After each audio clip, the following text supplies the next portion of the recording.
আলামিন তাকে মিশরের দিকে যাওয়ার যে সময় তো এখন হয়ে গেছে, 10 বছর হয়ে গেছে, মিশরের দিকে যেতে হবে। যাওয়ার পথে স্ত্রীর প্রসব বেদনা উঠেছে। তখন মুসা আলাইহিস সালাম আগুন খুঁজছেন। আগুন কি খুঁজছেন ভাই? আগুন খুঁজতে খুঁজতে খুঁজতে খুঁজতে তুর পাহাড়ের ওখানে গিয়ে দেখছেন যে আগুন গাছে জ্বলছে, সবুজ পাতার উপরে আগুন। তিনি অবাক।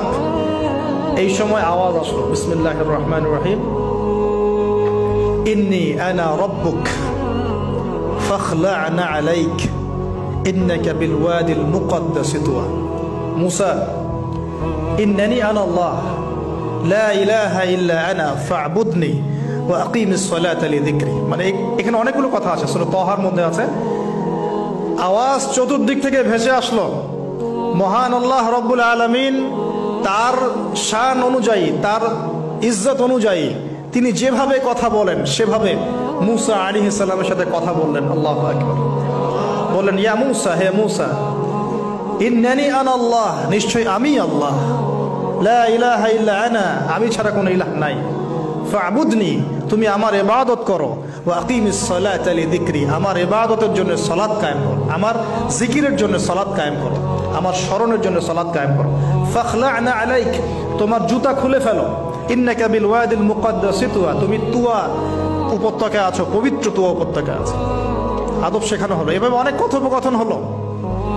নবী মুসা আলাইহিস সালাম ভয় পেয়ে গেলেন এবং আল্লাহ পাক আরো কথা বললেন, ওয়ামা তিলকা বিয়ামিনিকা ইয়া মুসা, তোমার ডান হাতে এটা কি?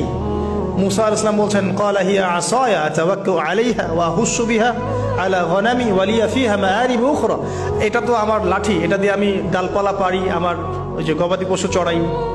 আল্লাহ পাক বলছেন যে এটা ছুঁড়ে মারো, আলকিহা ইয়া মুসা, এটা ছুঁড়ে মারো। ফালকাহা, তিনি ছুঁড়ে মারলেন, ফাইদা হিয়া হাইয়াতুন তাসা, এবং এটা ছোটাছুটি শুরু করলো, বড় একটা সাপ হয়ে গেল। সুবহানাল্লাহ। এগুলো কোনো গাল গল্প নয়, এগুলো আল্লাহ রাব্বুল আলামিনের মুজিজা, মুজিজাতুল কুবরা, এটা বড় মুজিজা। তিনি পিছনের দিকে দৌড়ানো শুরু করলেন সাপ দেখে, খাইফা ইয়াতারাক্কাব, মানে ভয়ে দৌড়ানো শুরু করলেন। আল্লাহ পাক বলছেন, লা ইয়াখাফু লাদাইনাল মুরসালিন, আমার কাছে রাসূলগণ ভয় পায় না, তুমি ভয় পেও না, তুমি ওটাকে ধরো পিছন থেকে, সেটা আবার লাঠি হয়ে যাবে। পিছন থেকে হাত দেয়া হলো, লাঠি হয়ে গেল। সুবহানাল্লাহ। এবার বলছে যে তুমি তোমার বগলের নিচে হাত ঢুকাও। মুসা আলাইহিস সালাম বগলে হাত ঢুকালেন, বের করলেন, হাত থেকে টর্চ লাইটের মতো আলো বের হওয়া শুরু।